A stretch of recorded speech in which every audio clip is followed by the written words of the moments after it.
अस्सलाम वालेकुम। मेरा नाम अलीन फातिमा है। I am a clinical psychologist, practicing clinical psychologist, also I'm a lecturer at University of Lahore. So आज का जो हमारा टॉपिक है that is how to choose the perfect partner for your marriages.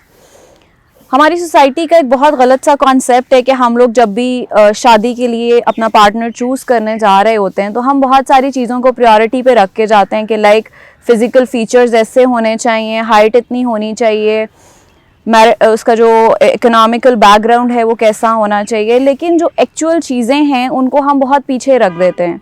सो आज हम बात इसलिए इस टॉपिक पे करेंगे कि पहले हमें आइडेंटिफाई करना है what are the needs behind marriages, और उन नीड्स को हम आइडेंटिफाई कैसे कर सकते हैं कि हमारी नीड्स क्या हैं और हमारे पार्टनर में वो नीड्स किस तरह से पाई जानी चाहिए।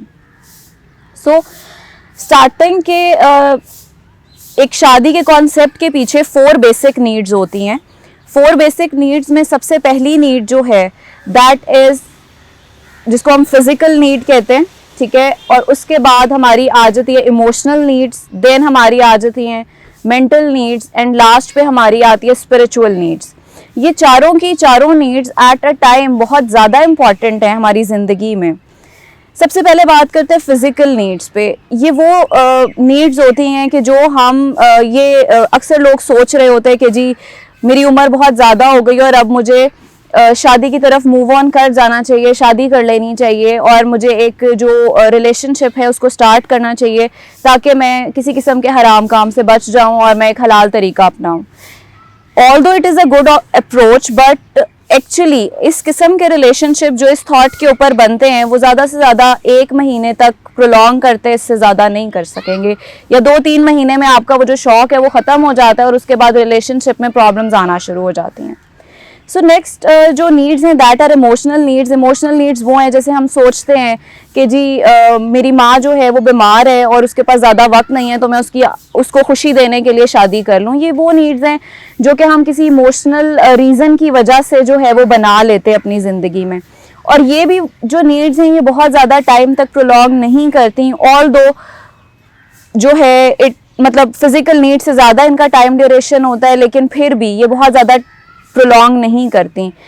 उसके बाद आती है मेंटल नीड्स। मेंटल नीड्स ये हैं कि like you want care from the other person, you want love, आपकी मेंटल कंपैटिबिलिटी कितनी है अपने पार्टनर के साथ, आपकी जो सोचने का तरीका है, थॉट्स हैं, कॉग्निशंस हैं, वो क्या है रिलेशनशिप के बारे में, ये सारी चीज़ें बहुत ज़्यादा इम्पॉर्टेंट हैं। फिर उसके बाद आ जाती हैं लास्ट पे स्पिरिचुअल नीड्स। स्पिरिचुअल नीड्स वो नीड्स हैं जिनको हम रिलीजियस नीड्स भी कहते हैं basically. So spiritual needs are the basic essence of a marital relationship कि हमने ये देखना है कि ये शादी का रिश्ता बनाया क्यों गया, अल्लाह ताला ने इसकी तख्लीक क्यों की है कि एक हस्बैंड वाइफ होने चाहिए।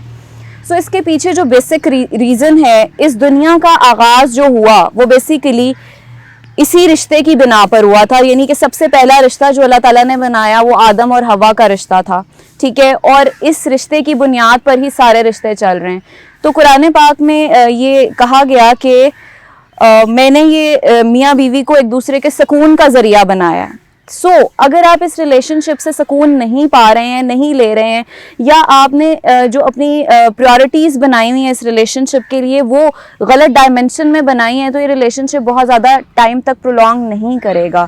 स्पिरिचुअल नीड्स बीन कि जो मेरा लाइफ पार्टनर होना चाहिए वो किस तरह से मेरे रिलीजन को कंप्लीट करेगा, मेरे ईमान को मुकम्मल करेगा। सो ये एक बहुत इम्पॉर्टेंट फैक्टर है और हमारा मेजर फोकस इसी चीज़ के ऊपर होना चाहिए। लेकिन इसमें भी ये चीज़ें बहुत रियलिस्टिक होकर हमें सोचनी है कि किसी की दाढ़ी या किसी का अबाया या किसी की फ़िज़िकल अपीयरेंस ये हमें नहीं बता सकती कि वो कितना रिलीजियस है या कितना रिलीजन को फॉलो करता है। हम अपने बच्चों की प्री मैरिटल काउंसलिंग रिलीजन की बेस पे नहीं कर रहे होते। हम उनको ये नहीं बता रहे होते कि आपने इस रिश्ते को कैसे लेके चलना है, आपकी बीवी के क्या हकूक़ हैं या आपके शौहर के आपके ऊपर क्या हकूक़ हैं। और लिटरली स्पीकिंग हम बच्चों को बचपन से बता रहे होते हैं वालिदैन के ये हकूक़ हैं, बहन भाइयों के ये हकूक़ हैं, लेकिन हम उनको कभी भी मियाँ बीवी के हकूक़ नहीं बताते जिसकी बेस पर उन्होंने अपनी पूरी ज़िंदगी गुजार देनी है। So it is very much necessary कि हम अपने बच्चों की प्री मैरिटल काउंसलिंग जो है वो करें और उनको बताएं, और अगर हम खुद नहीं बता सकते तो we can take help from anybody जो कि अब बच्चों की प्री मैरिटल काउंसलिंग कर सके। सो हमें सबसे पहले तो अपनी नीड्स को आइडेंटिफाई करना है कि व्हाट आर आवर नीड्स, कि हम क्या चाहते हैं एक शादी के रिलेशनशिप से। अगर तो हम फिजिकल नीड्स को माइंड में रख के एक शादी के रिलेशनशिप में जा रहे हैं तो प्रॉब्लम्स हमारे लिए खड़ी होंगी, ठीक है। इसी तरह इमोशनल अगर हम रीजंस दे रहे हैं शादी के लिए तो भी प्रॉब्लम्स खड़ी होंगी। हमें इन चारों चीज़ों को इकट्ठे लेके चलना है। चारों चीज़ों की एक अलग अलग इम्पॉर्टेंस है और इन चारों चीज़ों को इकट्ठे एक पेज पर लेके चलें, लेकिन हमारा मेजर फोकस जो है वो हमारी स्पिरिचुअल नीड्स होनी चाहिए। इसके अंदर जो चीज़ सबसे ज़्यादा इम्पॉर्टेंट है वो ये है कि हमें दूसरे पर्सन में, जब हम फॉर सपोज अपने बच्चों के रिश्ते देखने जाते हैं तो हमें यही चीज़ें आइडेंटिफाई करनी है कि जो अगला पर्सन है उसकी नीड्स कौन सी हैं और वो क्या नीड्स जो है वो अपनी लाइफ में जो है वो प्रायोरिटी पे रखता है। तो अभी हमने जो सारी बातें की हमारी नीड्स के बारे में थी। अब हम आगे मूव ऑन करते हैं कि बेसिकली अब हमने आइडेंटिफाई कैसे करना है कि जो पर्सन जिसको हम देखने जा रहे हैं अपने बच्चे के रिश्ते के लिए उसकी नीड्स क्या हैं। हम जब बातचीत कर रहे होते हैं बच्चे से या बच्ची से तो हम उससे पूछते हैं जी आपका नाम क्या है, आप कहाँ क्या करते हो, पढ़ रहे हो, क्या जॉब करनी है नहीं करनी। हमें इसमें थोड़े से क्वेश्चंस और ऐड करने चाहिए ताकि हमें ये पता चल सके कि उस बच्चे की जो जहनी सोच है इस शादी के रिलेशनशिप को लेके वो कितनी मैच्योर है, वो क्या सोचता है। क्या वो सिर्फ अपने आप को स्टेबलाइज करने के लिए शादी कर रहा है या वाकई वो इस रिलेशनशिप के बेसिक एसेंस को समझता है कि इसका बेसिक जो पर्पस है शादी का वो क्या है। सो हमें अपने जो क्वेश्चंस हैं उनको थोड़ा सा मोल्ड करना चाहिए, थोड़ा सा चेंज करना चाहिए। और इसके अलावा हमें ये बहुत ज़रूरी है कि हम अपने बच्चे को प्री मैरिटल काउंसलिंग जो है वो इंट्रोड्यूस करें और अपने बच्चे को बताएं कि उसको काउंसलिंग जो है वो लेनी चाहिए। बेसिकली जो साइकोलॉजिस्ट या काउंसलर्स बैठे होते हैं जो कि आपकी काउंसलिंग कर रहे होते हैं उनकी एक बहुत इम्पॉर्टेंट सा पॉइंट होता है उनके लिए कि वो कॉन्फिडेंशियलिटी रखते हैं आपकी सारी प्रॉब्लम्स की। कभी भी वो आपके प्रॉब्लम्स को किसी के सामने लेकर नहीं आएंगे और आपकी जो बातें हैं वो उन तक ही महदूद रहेंगी। सो हमें इस चीज़ के ऊपर घबराना नहीं चाहिए कि लोगों को पता चल जाएगा हम साइकोलॉजिस्ट के पास जा रहे हैं या साइकेट्रिस्ट के पास जा रहे हैं। सो हमें इस चीज़ को हम लोगों का काम ही है कि हम इस चीज़ को हाईलाइट ना करें और इसको कॉन्फिडेंशियल रखें। इसके अलावा हमारे जो हैं वो फ्री ऑनलाइन सेशंस भी चल रहे हैं इसके ऊपर प्री मैरिटल काउंसलिंग से रिलेटेड।